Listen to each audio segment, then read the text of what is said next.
ایمان زندہ ہے اپنے ایمانوں کی عبادت کرتے ہی رہیں گے انشاءاللہ۔ حضرات گرامی قدر، اس کے ساتھ ساتھ جو اصل بات جس کو آج میں آپ کے سامنے رکھنے کے لیے آیا ہوں وہ یہ ہے کہ ایمان کو بڑھانے والی اور ایمان کو تقویت دینے والی اور ایمان کو پورے عروج پر پہنچانے والی جتنی چیزیں ہیں ان میں سے اللہ کے فضل و کرم سے ایک بہت بڑی نعمت جو ہے وہ علم کی نعمت ہے۔ اور دنیا کے اندر جس کے پاس علم آ جائے اللہ کے فضل و کرم سے اللہ کی بہت بڑی عطا اس کے اوپر ہوتی ہے۔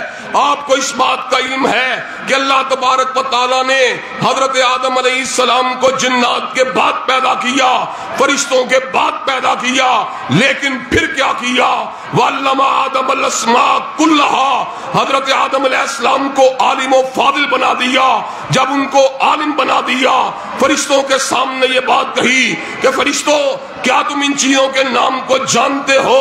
ثُمَّ عَرَضَهُمْ عَلَى الْمَلَائِكَةِ، جب فرشتوں کے سامنے اس سوال کو رکھا گیا فرشتوں نے کہا سُبْحَانَكَ لَا عِلْمَ لَنَا إِلَّا مَا عَلَّمْتَنَا، اللہ ہم تو اتنا ہی جانتے ہیں جتنا تو نے ہمیں علم دیا ہے۔ اللہ نے سیدنا آدم کو کہا ان چیزوں کے نام بتلاؤ۔ جب حضرت آدم نے اشیاء کے نام بتلا دیے اللہ نے کہا فرشتوں تم بھی جھک جاؤ اور جنات تم بھی جھک جاؤ۔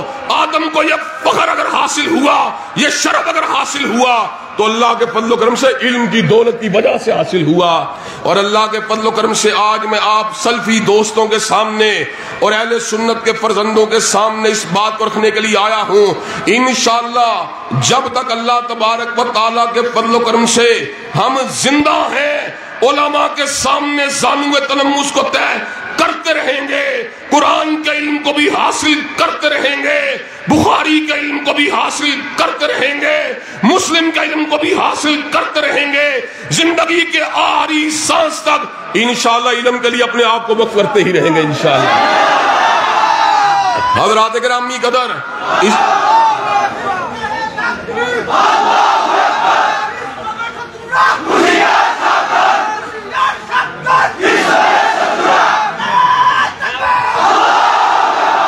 حضرات گرامی قدر، اس کے ساتھ ساتھ میں یہ بات بھی بتلا دینا چاہتا ہوں اللہ تبارک و تعالیٰ نے سیدنا داؤد علیہ السلام کو اور سیدنا سلیمان علیہ السلام کو علم بھی دیا تھا، حکمت بھی دی تھی، اللہ کے فضل و کرم سے بادشاہت بھی دی تھی، دنیا کی وجاہت بھی دی تھی، لیکن اللہ تبارک و تعالیٰ نے سورہ نمل میں ایک ہی نعمت کا ذکر کیا۔ اللہ تبارک و تعالیٰ اعلان فرماتے ہیں وَلَقَدْ آتَيْنَا دَاوُودَ وَسُلَيْمَانَ عِلْمًا وَقَالَ الْحَمْدُ لِلَّهِ الَّذِي فَضَّلَنَا عَلَى كَثِيرٍ مِّنْ عِبَادِهِ الْمُؤْمِنِينَ، اللہ نے داؤد و سلیمان کو علم دیا، انہوں نے کہا اللہ تیرا شکر ہے کہ تو نے ہمیں علم کی نعمت دے کے باقی مومنوں پہ فضیلت دی ہے۔ ہم یہ بات سمجھتے ہیں جو عالم ہوتا ہے اس کا مقام بلند ہوتا ہے اور جس میں جہل ہوتا ہے اس کا مقام نیچے ہوتا ہے۔ ایمان کے راستے پر چلنے والا انتہائی افضل انسان ہے، لیکن جو عالم مومن ہوتا ہے، جو عالم باعمل ہوتا ہے، اللہ کے فضل و کرم سے اس عہد کا کوئی شخص بھی اس کی عظمت کا مقابلہ نہیں کر سکتا۔ حضرات گرامی قدر، میں آپ کو یہ بات بتلانا چاہتا ہوں اللہ کے فضل و کرم سے جن صحابہ نے علم کو حاصل کیا، جن میں سیدنا ابو ہریرہ کا نام نامی بھی شامل ہے اور عبداللہ ابن عمر کا نام نامی بھی شامل ہے اور انس ابن مالک کا نام نامی بھی شامل ہے اور سیدہ صدیقہ کائنات کا نام نامی بھی شامل ہے، ان کے اندر ابو سعید الخدری کا نام نامی بھی شامل ہے۔ اللہ کے فضل و کرم سے یہ وہ ہستیاں ہیں جنہوں نے ہم تک علم کو منتقل کیا ہے۔ انشاءاللہ جب تک مومن عمل کرتا رہے گا ان صحابہ کو انشاءاللہ ثواب ملتا ہی رہے گا انشاءاللہ۔ اور اللہ کے فضل و کرم سے مجھے یہ بات بتلائیے کہ آپ علم کی ترسیل کے لیے اپنے آپ کو وقف کرنے کے لیے تیار ہیں انشاءاللہ؟ علم نور کا نام ہے، علم روشنی کا نام ہے۔ اللہ کے فضل و کرم سے جب انسان عالم بن جاتا ہے اس کو اندھیرے اجالے کا فرق پتہ چل جاتا ہے، اس کو توحید اور شرک کا فرق معلوم ہو جاتا ہے، اس کو ہدایت اور گمراہی کا فرق معلوم ہو جاتا ہے، اس کو اونچ اور نیچ کا علم ہو جاتا ہے۔ انشاءاللہ جب تک ہمارے مدارس زندہ ہیں، جب تک ہمارے علماء زندہ ہیں، علم حق کو انشاءاللہ آگے پہنچاتے ہی رہیں گے انشاءاللہ. اور میں اپنے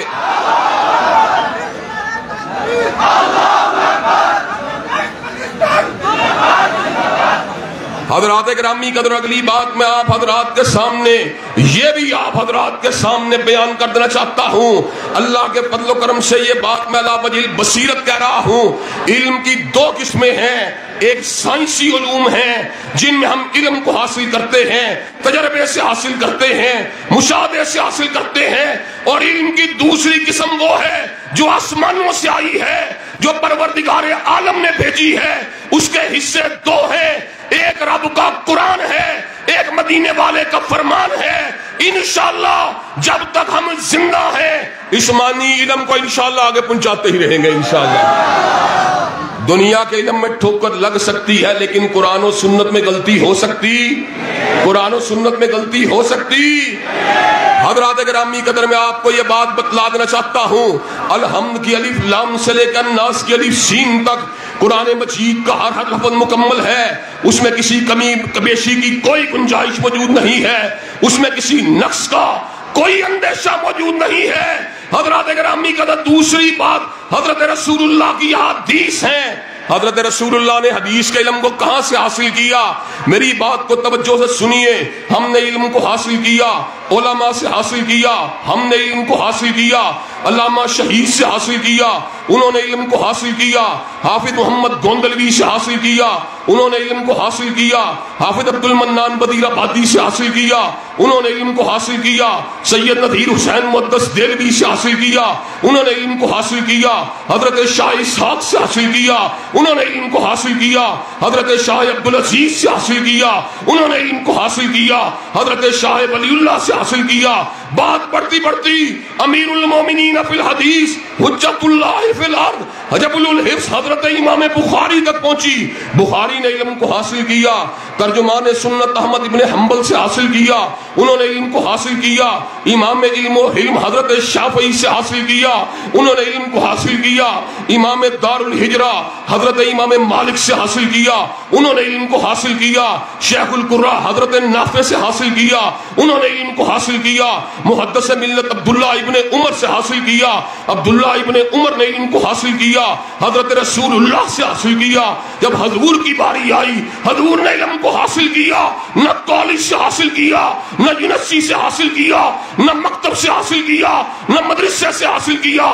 حضور نے علم کو حاصل کیا وعدہ اولا شریک سے حاصل کیا، علی کل شیء قدیر سے حاصل کیا، اول سے حاصل کیا، آخر سے حاصل کیا، سریع الحساب سے حاصل کیا، شدید العقاب سے حاصل کیا.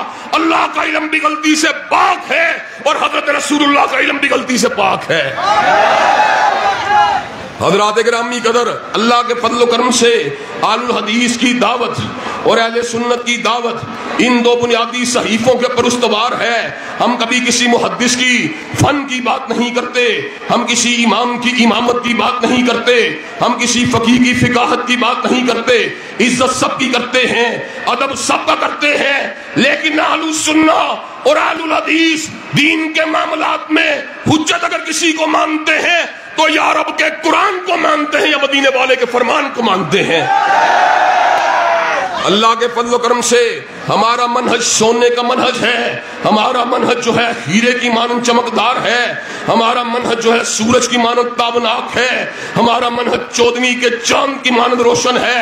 اور انشاءاللہ جب تک علماء اہل حدیث اور علماء اہل سنت زندہ ہیں رب کے قرآن کو بھی پڑھاتے رہیں گے اور کالی کملی والے کے قرآن کو بھی، کالی کملی والے کے فرمان کو بھی انشاءاللہ پڑھاتے رہیں گے. اور حضرات گرامی قدر، آپ کو یہ بات بھی بتلا دینا چاہتا ہوں، جہاں پر علم کی بات آئے گی وہ علم جو ہونا چاہیے پورا کا پورا سچائی کے ساتھ آگے منتقل ہونا چاہیے. اس میں کسی قسم کی ملاوٹ اور کسی قسم کی آمیزش نہیں ہونی چاہیے. جب آپ علم حق کی بات کریں گے لوگ آپ کو تانا بھی دیں گے، لوگ آپ کو برا بلا بھی کہیں گے، آپ کو تکلیف اور اذیتیں بھی دی جائیں گی، لیکن جو حق کا علمبردار ہوگا ہر تکلیف کو سہنا گوارا کر لے گا. لیکن حق بات کو چھوڑنا گوارا نہیں کرے گا۔ اللہ کے فضل و کرم سے حق کی دعوت ہمارے پاس ہے۔ حق کی دعوت دینے والوں کو لگے کہ لوگ کبھی دہشت گرد کہتے ہیں، کبھی انتہا پسند کہتے ہیں، کبھی شدت پسند کہتے ہیں، کبھی بنیاد پرست کہتے ہیں۔ ہمیں جتنے مرضی تانے دے لو، ہم پہ جتنے مرضی جھوٹے الزام لگا لو، اللہ کے فضل و کرم سے قلم کے ساتھ بھی حق لکھتے رہیں گے، زبان کے ساتھ بھی حق بات کرتے رہیں گے، اور انشاءاللہ لوگوں کو حق کی طرف بلاتے رہیں گے۔ انشاءاللہ حق کی طرف بلانے کے لیے تیار ہو، انشاءاللہ حق کی دعوت دینے کے لیے تیار ہو، انشاءاللہ پیغام حق سنانے کے لیے تیار ہو، انشاءاللہ۔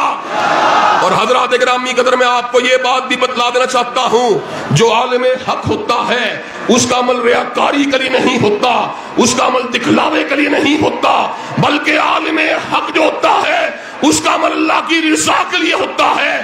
جو دنیا داری کے لیے، دنیا کی شہرت کے لیے، دنیا کے وقار کے لیے دین میں ملاوٹ کرتا ہے، وہ کبھی کامیاب ہو سکتا، وہ کبھی فلاح پا سکتا۔ اللہ کے فضل و کرم سے ہمارے پاس دعوت حق ہے، اہل سنت کا منہج ہے، رب کا قرآن ہے، کملی والے کا فرمان ہے۔ اور میں آج یہ بات بتلا دینا چاہتا ہوں، انشاءاللہ قرآن کی دعوت کے ساتھ، حدیث طیبہ کی دعوت کے ساتھ بنگال کو بھی روشن کر کے چھوڑیں گے، پاکستان کو بھی روشن کر کے چھوڑیں گے، اور دنیا کے ہر مقام کے اوپر کتاب و سنت کا جھنڈا انشاءاللہ لہرا کے چھوڑیں گے۔ حضرات کیا آپ قرآن و سنت کی دعوت آگے پہنچانے کے لیے تیار ہیں انشاءاللہ؟ اور قرآن و سنت کے پیغام کو ہر مقام کے اوپر آگے بڑھانے کے لیے تیار ہیں انشاءاللہ؟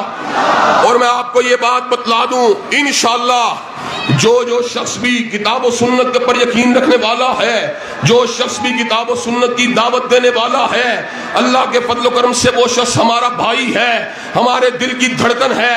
اور دنیا بھر میں جہاں کہیں بھی ہمارے بھائی مظلوم ہوں گے، چاہے وہ فلسطین میں مظلوم ہو، چاہے وہ کشمیر میں مظلوم ہو، انشاءاللہ ان کی حمایت میں آواز کو اٹھاتے رہیں گے۔ ارکان کے مظلوموں کی حمایت میں آواز اٹھانے کے لیے تیار ہو، اراکان کے مظلوموں کا ساتھ دینے کے لیے تیار ہو، فلسطین کے مظلوموں کے حق میں آواز اٹھانے کے لیے تیار ہو انشاءاللہ، کشمیری مظلوم بھائیوں کے حق میں آواز اٹھانے کے لیے تیار ہو انشاءاللہ۔ اللہ کے فضل و کرم سے جو لوگ یہ سمجھتے ہیں کہ ہم لوگوں کو جو ہے دلیل سے ہٹا کر شدت کا راستہ بتلانے کے لیے آئے ہیں، ہم ان کو جواب دے دینا چاہتے ہیں۔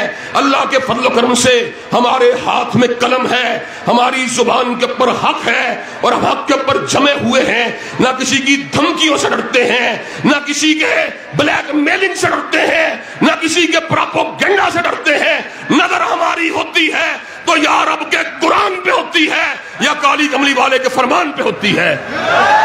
حضرات کیا آپ یہ کام کرنے کے لیے تیار ہیں انشاءاللہ؟ کتاب و سنت کی دعوت کو پوری دنیا میں پھیلانے کے لیے تیار ہیں انشاءاللہ؟ علم حقیقی کو عام کرنے کے لیے تیار ہیں انشاءاللہ؟ اور اللہ کے فضل و کرم سے علم کا نور پھیلانے کے لیے تیار ہیں انشاءاللہ؟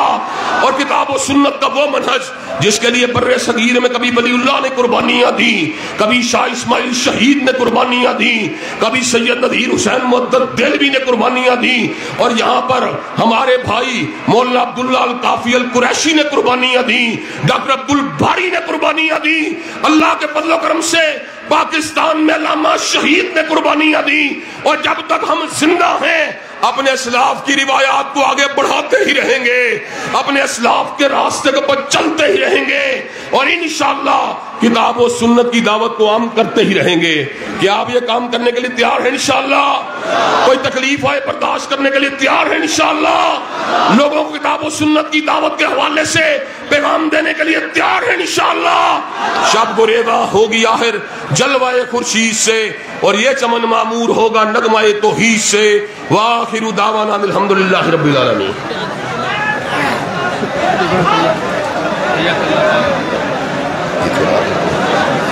تھوڑا آگے کرنا، ٹیبل آگے کرنا، ٹیبل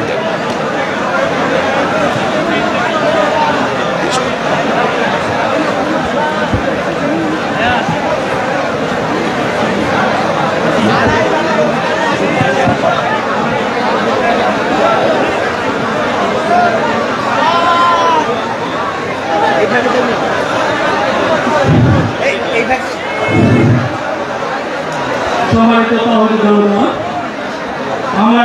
disturb হয়, একটু কষ্ট করছি, কষ্ট করে নেই। 2 মিনিট বলে চলে যাবে। প্রধান অনেক হেল্প করছে, এখানে বলবেন না ওখানে বলবেন, ওখানে ঠিক আছে বলো। গুরুত্বপূর্ণ আলোচনার জন্য তাকে অসংখ্য ধন্যবাদ, শুকরিয়া জ্ঞাপন করছি। এই পর্যায়ে আমাদের সঙ্গে আলোচনা করবেন ঠিক আছে। আসসালামু আলাইকুম। কেমন আছেন? মনে করেন আপনি কোনো সমস্যা নেই। এটা কাজ ভাই লাগে না, দিয়ে দেবেন নাকি ভাই? হ্যাঁ বলে চলে যান, সমস্যা নেই। সম্মানিত প্রধানমন্ত্রী, এবারে আপনাদের সামনে আমাদের বিদেশি বক্তব্যের অনুবাদ করবেন। তার আগে রুবেল ভাইকে দেন। তার আগে ঠিক আছে, ঠিক আছে, হ্যাঁ ঠিক আছে।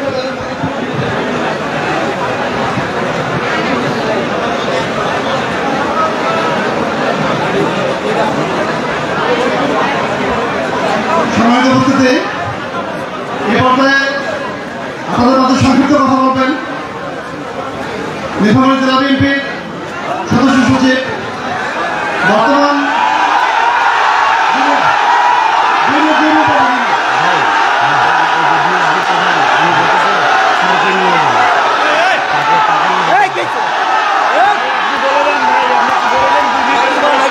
আচ্ছা একটু হবে বিদেশি মেহমানের অনুবাদ করবেন। বিদেশি মেহমান যে আলোচনা করেছেন সে আলোচনার সঙ্গে অনুবাদ করবে আমাদের আলোচক শেখ আব্দুল্লাহ বিন আব্দুল বাচ্চা। শেখ আব্দুল্লাহ বিন আব্দুল বাচ্চা ভাই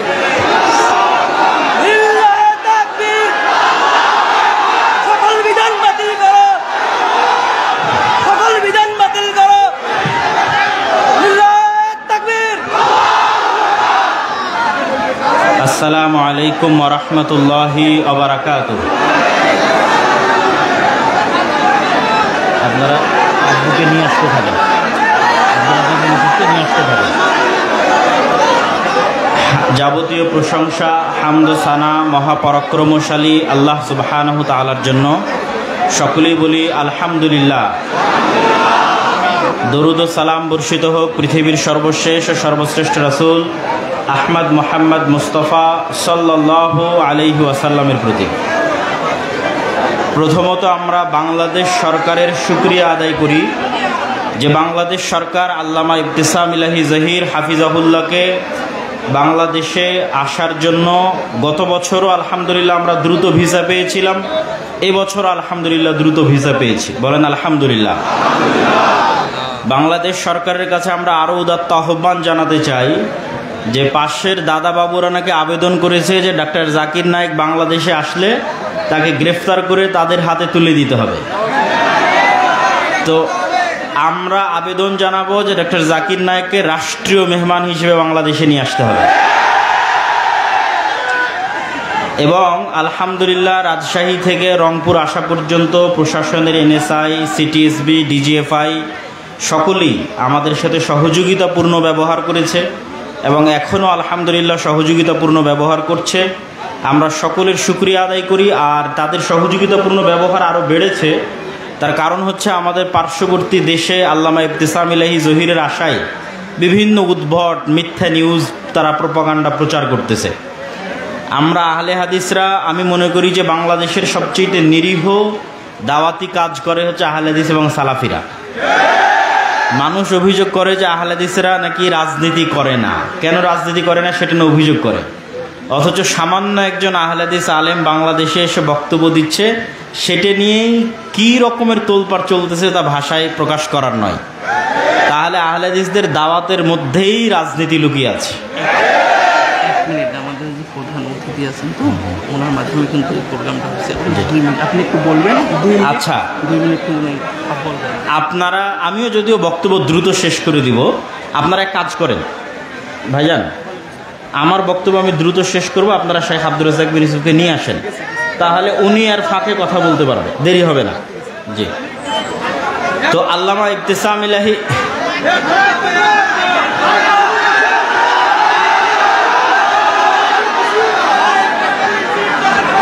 আল্লামা ইবতিসাম ইলাহি জহির হাফিজাহুল্লাহ যে বিষয়ে বক্তব্য দিচ্ছিলেন সেই বিষয়টি ছিল ঈমান এবং ইলম।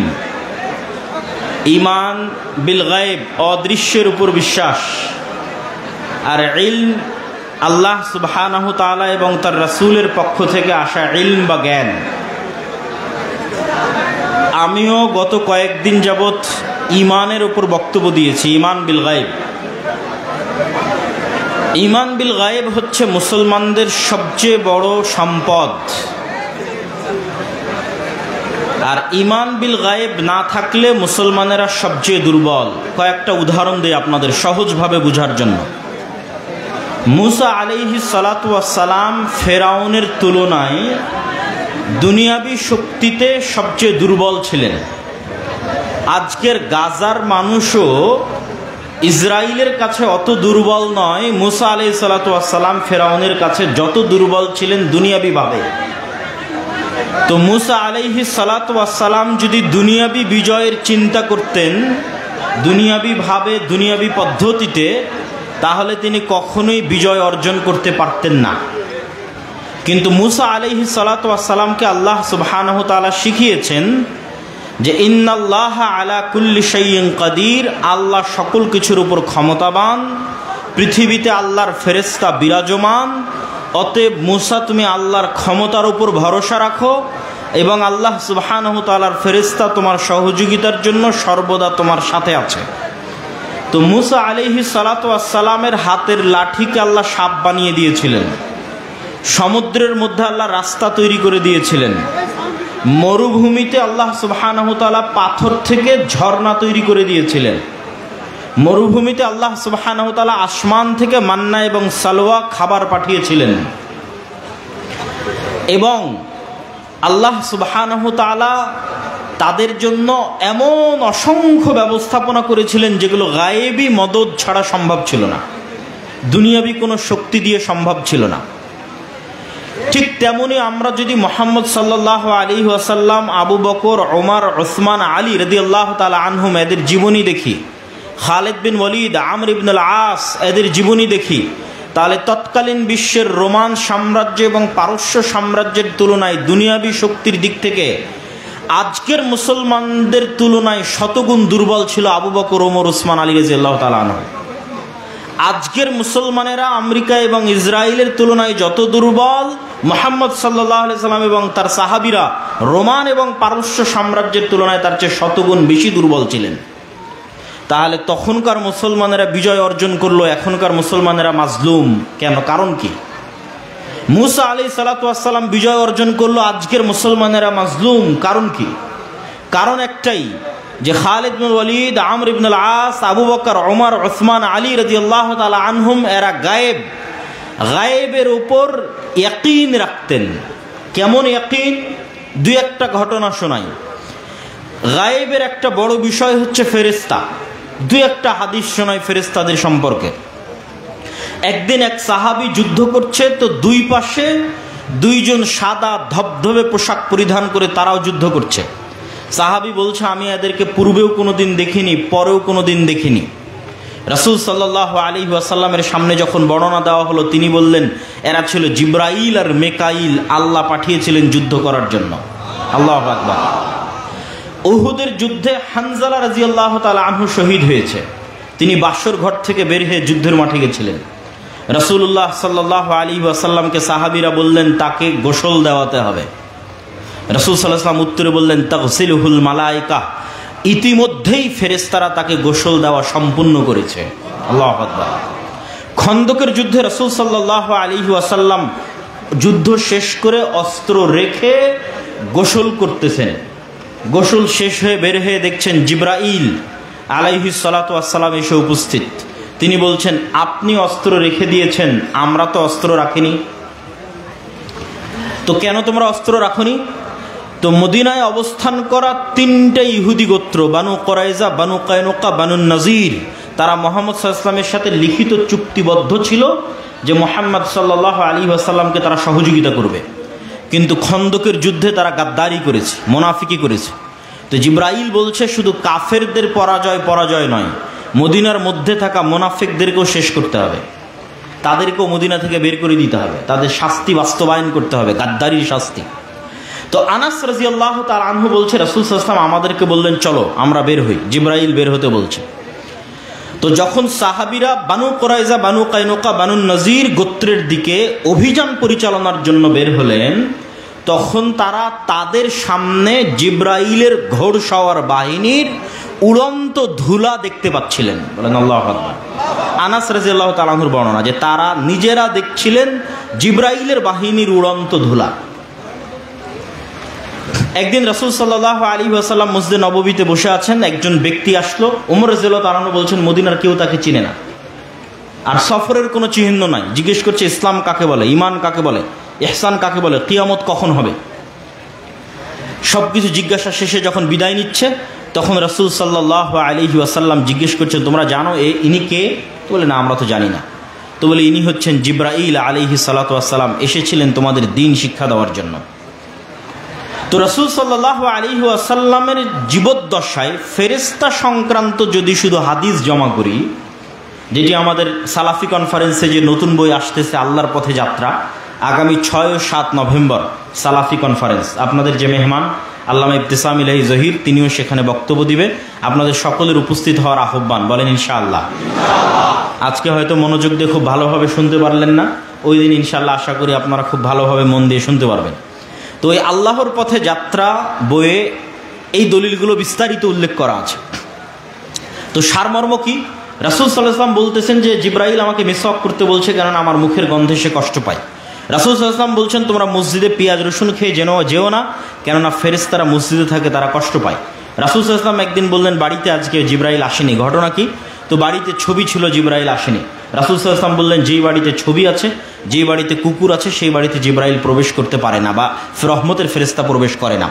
তো এইরকম ধারাবাহিক যদি রাসূল সাল্লাল্লাহু আলাইহি ওয়াসাল্লামের ফেরেশতা সংক্রান্ত হাদিস তুলে ধরি, তাহলে আপনি কল্পনা করেন যে সাহাবী সচক্ষে ফেরেশতাকে যুদ্ধ করতে দেখছে, যে সাহাবী দেখছে যে তার আর এক বন্ধুকে ফেরেশতা গোসল দিল, যে সাহাবী দেখছে যে সাদ বিন মুআজের জানাজায় 70,000 ফেরেশতা অংশগ্রহণ করেছে, যে সাহাবী দেখছে সাদ বিন মুআজের জানাজায় ফেরেশতা অংশগ্রহণের কারণে তার খাটলির কি অবস্থা হয়েছে, জাবের রাদিয়াল্লাহু তাআলা আনহুর পিতার লাশকে ফেরেশতারা ছায়া দিচ্ছে, এবং বদর, উহুদ, খন্দক, হুনাইন সহ বহু যুদ্ধে 1000, 3000, 5000 ফেরেশতা আল্লাহর পক্ষ থেকে অবতীর্ণ হয়েছে, সেই খালিদ বিন ওয়ালিদ, সেই আমর ইবনুল আস, সেই সাহাবীরা যখন রোমান এবং পারস্য সম্রাটের বিরুদ্ধে যুদ্ধ করতে যাবে, তখন তাদের ভরসা হবে দুনিয়াবী শক্তির উপর না আল্লাহর সাহায্যের উপর? আল্লাহর সাহায্যের উপর। এবার আপনি বুকে হাত দিয়ে দেখেন যে আপনি বিশ্বাস করেন কিনা ফেরেশতা আছে। সাহাবীদের বিশ্বাস কোন লেভেলের ছিল আর আমাদের বিশ্বাস কোন লেভেলের? আমাদের বিশ্বাস আল্লাহর সাহায্য, আল্লাহর ক্ষমতা, আল্লাহর শক্তি, আল্লাহর ফেরেশতার উপর এবং পরকালের উপর এত দুর্বল যে আমরা মন্দির পাহারা দিয়ে ক্ষমতায় যাওয়ার রাস্তা খুঁজি, কেননা বিশ্বাস নাই আল্লাহর সাহায্যের উপর। অতএব কম্প্রোমাইজ করে দুনিয়াবি কলা কৌশলের মাধ্যমে আমাকে ক্ষমতায় যেতে হবে। কিন্তু মুসা আলাইহিস সালাতু ওয়াস সালাম, মুহাম্মদ সাল্লাল্লাহু আলাইহি ওয়াসাল্লাম এবং তার সাহাবীরা প্রমাণ করেছে শুধু ঈমান বিল গায়েব দিয়ে আল্লাহর সাহায্যের মাধ্যমে শুধু বাংলাদেশ নয় সমগ্র পৃথিবীর ক্ষমতা অর্জন করা সম্ভব। সম্মানিত উপস্থিতি, কিন্তু ওই ঈমানের লেভেল আমাদের নাই। তো উনি আলোচনা শুরু করেছিলেন ঈমান দিয়ে।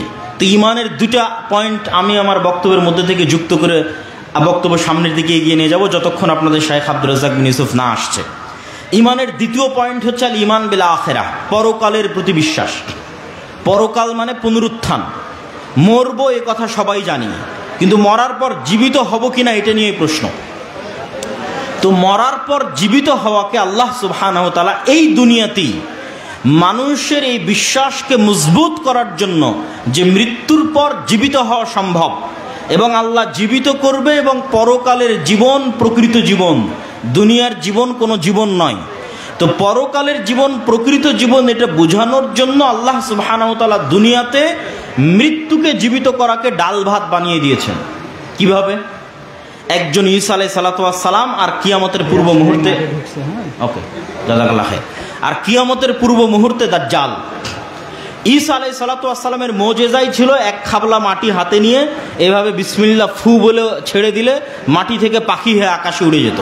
কোনো মৃত মানুষের গায়ে হাত দিয়ে বিইজনিল্লাহ বিসমিল্লাহ বললে মৃত মানুষ জীবিত হয়ে যেত। আর দাজ্জাল কিয়ামতের পূর্ব মুহূর্তে আপনাদের পিতা বা মাতাকে জীবিত করে আপনাদের সামনে পেশ করবে। বাস্তবে আপনাদের পিতা মাতা মারা গেছে, দাদা দাদি মারা গেছে, এখন কবর থেকে উঠে আসবে স্টেজে জীবিত অবস্থায়। এই দেখানোর মাধ্যমে, এই কারিশমা দেখানোর মাধ্যমে দাজ্জাল দাবি করবে যে সে আল্লাহ, কিন্তু সে আল্লাহ নয়। কিন্তু আল্লাহ সুবহানাহু ওয়া তাআলা এটি করার অনুমতি তাকে দিবেন। তো আল্লাহ সুবহানাহু ওয়া তাআলা ইতিপূর্বেও বহু মৃত মানুষকে জীবিত করেছেন, একজন নবীকে মৃত মানুষকে জীবিত করার মোজেজা দিয়েছেন, আর দাজ্জালও অসংখ্য মৃত মানুষকে জীবিত করবে। সুতরাং মৃত মানুষকে জীবিত করা কঠিন কিছু না সহজ কিছু? বলেন তো, মৃত মানুষকে জীবিত করা কঠিন না সহজ? সহজ। এতক্ষণ আলোচনায় কি বুঝলেন? সহজ। ঈসা আলাইহিস সালাতু ওয়াস সালাম সকাল সন্ধ্যা মৃতকে জীবিত করত, আর দাজ্জাল সকাল সন্ধ্যা মৃতকে জীবিত করবে। অতএব আপনি যে মৃত্যুবরণের পর জীবিত হবেন এটা অতি সহজ। মানুষই আপনাকে জীবিত করতে পারে, ঈসা আলাইহিস সালাম জীবিত করতে পারে, দাজ্জাল জীবিত করতে পারে আল্লাহর অনুমতিতে, তো আল্লাহ তো পারবেই। অতএব মৃত থেকে আমরা জীবিত হবই। অতএব পরকালের জীবনের প্রতি আমাদের বিশ্বাস এবং ভরসা থাকতে হবে অগাধ। পরকালের জীবনের প্রতি আমাদের বিশ্বাস এবং ভরসা থাকতে হবে অগাধ। সম্মানিত উপস্থিতি, আল্লামা ইবতিসাম ইলাহি জহিরের বক্তব্যের সারমর্ম বলছিলাম, ঈমান বিল গায়ব এবং ইলম। আমি বলে সুযোগ করে দিচ্ছি, আপনারা একটু হইচই করবেন না। জি, আপনারা হইচই করবেন না। আমার বক্তব্য শেষ হলে শাইখ আব্দুর রাজ্জাক মুনিসিবের বক্তব্যের আগে একজন প্রধান মেহমান আছে, তিনি অনেকক্ষণ থেকে অপেক্ষায় আছেন, তার সম্মানটা আপনারা রক্ষা করবেন। উনি 2 মিনিট কথা বলবে। তো আমার বক্তব্যের শেষের দিকে এসে আপনাদের প্রতি উদাত্ত আহ্বান যে আমরা তো আজকে এসেছি, হয়তো গত বছরে এসেছিলাম, আবার কবে আসা হবে আল্লাহ সুবহানাহু ওয়া তাআলা ভালো জানেন। কিন্তু আমাদের লিখিত পত্রিকা প্রতি মাসে আপনাদের কাছে আসার ব্যবস্থা করে। আমি প্রতি মাসে মাসিকাল ইতিসামে 3টা প্রবন্ধ লিখি, একটা সম্পাদকীয় লিখি, একটা মিন্নাতুল বাড়ি 3য় খণ্ড লিখি, আর একটা এমনি যে কোনো বিষয়ে প্রবন্ধ লিখি, প্রতি মাসে 3টা। তাহলে আমি প্রতি মাসে লিখতেছি, আপনি সেটাকে মূল্যায়ন করতেছেন না, অথচ এটা তো বছরে একবার আপনার সাথে সাক্ষাৎ হবে কি হবে না তাও গ্যারেন্টি নাই। কেন সারা বাংলাদেশের 64 জেলার অসংখ্য উপজেলায় যদি যাওয়া শুরু করি, কোনোটা না কোনোটা মিস যাবেই, বাদ যাবেই। কিন্তু যদি মাসিকাল ইতিসাম নিয়মিত নেন তো ওখান থেকে আপনি জ্ঞান অর্জন করতে পারবেন। এবং আপনাদের অঞ্চলে যদি আমাদের দাওয়া ইলাল্লাহর অধীনে মক্তব পরিচালিত হয়, তাহলে আমরা কোনো না কোনোভাবে আপনাদের সাথে কানেক্টেড আছি। আপনাদের এই উত্তরাঞ্চলেরই বেশি মক্তব আমরা চালাই, প্রায় 600টা মক্তবের বলা যায় 400 থেকে 500টা মক্তব উত্তরাঞ্চলেরই। এবং এই 600 মক্তবের শিক্ষকরা এই অঞ্চলগুলো থেকে রাজশাহীতে গিয়ে ট্রেনিং নিয়ে তাদের থাকা খাওয়া যাতায়াত খরচ, মক্তবের শিক্ষার্থীদের বই পুস্তক ফ্রি বিতরণ করে তারপরে মক্তবগুলো চলতেছে। আর এখন এই মক্তবের জাতীয় পর্যায়ে প্রতিযোগিতা আয়োজন হচ্ছে, যেটা টিভি চ্যানেলে প্রচারিত হবে রমজান মাসে, যেটার প্রায় খরচ 50 লক্ষ টাকার বেশি। কিভাবে হবে সেটা আমি এখনো জানি না। আল্লাহ সুবহানাহু ওয়া তাআলার উপর ভরসা এবং আস্থা যে তিনি ব্যবস্থা করবেন ইনশাআল্লাহ। কিন্তু এটা বাংলাদেশের প্রথম কোনো রিয়েলিটি শো হবে মক্তবকে কেন্দ্র করে। তো আমরা আপনাদের গ্রামে যে মক্তব পরিচালিত হচ্ছে ওইটাকে মূল্যায়ন করতে চাই, কিন্তু আপনি সেটাকে মূল্যায়ন করছেন না। অথচ যাতায়াত খরচও বলছে আমরা দিব, বই পুস্তকও আমরা দিব, ট্রেনিংয়ে আমরা দিব। যে প্রতিযোগিতাগুলো সারা বাংলাদেশে হচ্ছে এটাও আমরাই গিয়ে গিয়ে প্রতিযোগিতা আয়োজন করতেছি। অতএব আপনাদের প্রতি উদাত্ত আহ্বান থাকবে যে আল জামিয়া সালাফিয়ার সাথে আর দাওয়া ইলাল্লাহর সাথে এই অস্থায়ী বছরে একবার সাক্ষাতের সম্পর্ক এটা নয়, স্থায়ী সম্পর্ক প্রতিষ্ঠিত করেন। আপনাদের যদি দ্বীনি শিক্ষা প্রতিষ্ঠান থাকে, আল জামিয়া সালাফি আমরা দাবি করতে পারি বর্তমান বাংলাদেশে সৌদি আরব, পাকিস্তান, ভারত থেকে সবসময় আলেম ওলামা আসছে, দার্স দিচ্ছে। এটি একটি আন্তর্জাতিক মানের শিক্ষা প্রতিষ্ঠানের মানদণ্ড দাঁড় করানো হলে জামিয়া সালাফিয়া টপ 10 টপ 5-এর মধ্যে থাকবেই, শিক্ষার মানে থেকে শুরু করে সকল দিক থেকে। তো জামিয়া সালাফিয়ার সাথে সম্পৃক্ত হওয়া আর দাওয়া ইলাল্লাহর মক্তবের সাথে সম্পৃক্ত হওয়া এবং মাসিকাল ইতিসামের এজেন্ট এবং গ্রাহক হওয়া, এগুলো হচ্ছে আমাদের সাথে সবসময় যোগাযোগ রাখার মাধ্যম। তো এই আমাদের এই লেখনীগুলো, আমাদের বই পুস্তকগুলোকে মূল্যায়ন করবেন, কেননা আমাদের কথা, আমাদের জ্ঞান, আমাদের দাওয়াত সবই বইয়ের মধ্যে লেখা আছে। এই একদিনের সম্পর্ক আমরা চাই না, স্থায়ী সম্পর্ক চাই। আল্লাহ সুবহানাহু ওয়া তাআলা কবুল করুক, আল্লাহুম্মা আমিন। আর বক্তব্যের শেষে আবারও আগামী 6 ও 7 নভেম্বর আল জামিয়া সালাফিয়া ডাঙ্গিপাড়া পাবা রাজশাহীর মাটিতে সালাফি কনফারেন্সের দাওয়াত দিয়ে আজকের সংক্ষিপ্ত বক্তব্য এখানেই শেষ করছি। আল্লাহ সুবহানাহু ওয়া তাআলা আমাদের কবুল করুক। আসসালামু আলাইকুম ওয়া রাহমাতুল্লাহি ওয়া বারাকাতুহু। বৈঠকি দান, আপনাদের খুঁটির আশেপাশে মনে হয় দানের বাক্স আছে, এগুলোতে অংশগ্রহণ করবেন। জি, জাযাকাল্লাহ খায়র। আসসালামু আলাইকুম ওয়া রাহমাতুল্লাহি ওয়া বারাকাতুহু। অন্তরস্থল থেকে নীলফামারীবাসীর পক্ষ থেকে আব্দুল হামিদ আব্দুর রাজ্জাককে অনেক ধন্যবাদ। উনি অত্যন্ত মূল্যবান বক্তব্য আমাদের মাঝে রেখেছেন। সম্মানিত শ্রোতা মণ্ডলী, আপনারা জানেন আমরা এখানে একটি হ্যান্ডেল দিয়েছি। আমাদের হ্যান্ডেলে আজকে এই অনুষ্ঠানের সম্মানিত প্রধান অতিথি নীলফামারী জেলা বিএনপির সম্মানিত সদস্য সচিব এখন 2 মিনিট আপনাদের সামনে শুভেচ্ছা বক্তব্য পেশ করবেন। এরপরেই আমাদের কাঙ্ক্ষিত মেহমান তার মূল্যবান আলোচনা রাখবেন। আসতেছে আমাদের আলহাজ এইচএম সাইফুল্লাহ রুবেল।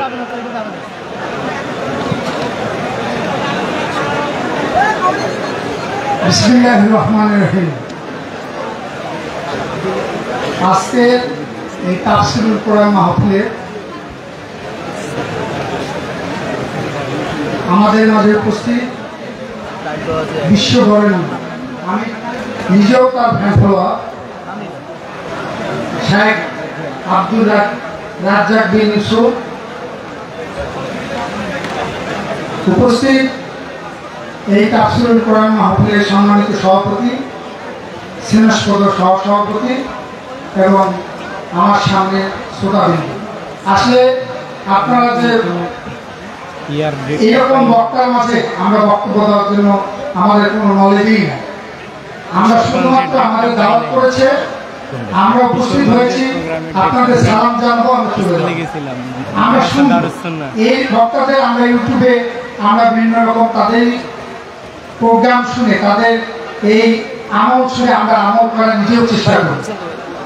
আমরা বিশ্বাস করি তারা আমলের মাধ্যমে বের হবে না, আমি নিজেও পরিচালিত হওয়ার চেষ্টা করি। আপনারা কোনো রাজনৈতিক সংগঠন না, আপনারা, আমি আপনাদের মাঝে রাজনৈতিক কথা বলার জন্য আসি। আপনাদের কাছে দোয়া চেতে এসেছি। একটা মুসলমান আর একটি মুসলমানের কাছে দোয়া চাওয়াটা কি অন্যায় কিছু? আমি অন্যায় করি না, আমি আপনাদের দোয়া চেতে এসেছি আপনাদের ভাই হিসেবে। আর আপনাদের এই মাহফিলটাকে আমি অন্তর থেকে বিশ্বাস করি। কালকে থেকে আমার সাথে সার্বক্ষণিক এই মাহফিল নিয়ে কথা হচ্ছিল আপনাদের সকলের সাথে। আমি এই বিশ্বাস নিয়ে আমি আমার অনেক প্রোগ্রামের মাঝে আমি এখানে এসেছি। আর আমার নিজস্ব, আমি যেহেতু ওনার ফলোয়ার, আমি তাকে দেখতে এসেছি এবং তার মধ্যে থেকে আমি বিশ্বাস করি আমরা বাংলাদেশের সমস্ত মানুষ কোরআন হাদিসের আলোকে চললে আমাদের জীবন পরিবর্তন হবে। এই আশাবাদ ব্যক্ত রাখছি। আপনারা সকলেই আমার জন্য দোয়া করবেন। আমি এইচএম সাইফুল্লাহ রুবেল, আমার বাড়ি উপজেলা ফুলবিশের পাশে, আমার বাবা মরহুম অ্যাডভোকেট মাহবুব রহমানের সন্তান। আমি আপনাদের কাছে অন্য কিছু কথা বলার জন্য আসিনি, আপনাদের দোয়া নিতে এসেছি। আপনারা আমার জন্য দোয়া করবেন, এই আশাবাদ ব্যক্ত রেখে আমি আমার বক্তব্য শেষ করছি। আসসালামু আলাইকুম।